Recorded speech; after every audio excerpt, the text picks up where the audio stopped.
درنو لیدونکو السلام علیکم. دا هم تازه او مهم خبر. ولادیمیر پوتین د سوریې او عراق څخه جنګیالي افغانستان ته استول کیږي.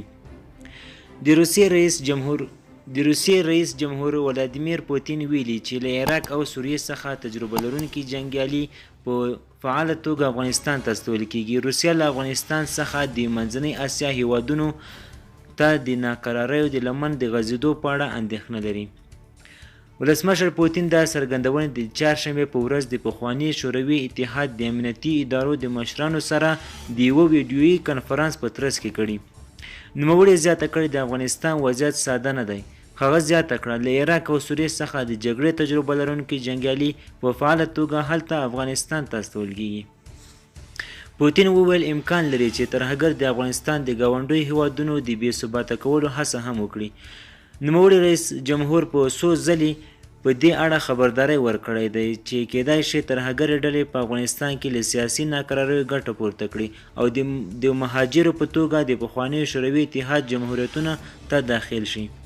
په داسې حال کې د روسیې د حکومت په کابل کې طالبانو د مشرتابه په اړه په محتاط ډول خوشبیني څرګنده کړې ده، خو کرملن بیا هم مرکزي اسیا ته چیرته چې د دغه هیواد پوځي اډې پرتې دي د بې ثباتۍ د لمن د غځېدو په اړه اندېښمن دی.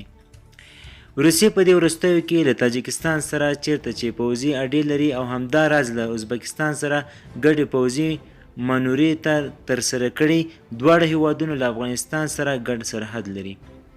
د تاجکستان د ملي امنیت مشر سامومین تایمنوف په دې ویډیو کنفرانس کې وویل چې له افغانستان څخه په دې وروستیو کې هیواد ته د مخدره موادو، وسلو او تجهیزاتو د قاچاق هڅو زور اخیستی دی. په دې منځ کې د چهارشنبې په ورځ د فرانسې ولسمشر ایمانویل مکرون او د تاجکستان ولسمشر امام علي رحمان په پاریس سره لیدلي دي او د مرکزي اسیا په هیوادونو کې یې پر ثبات ټینګار کړی دی.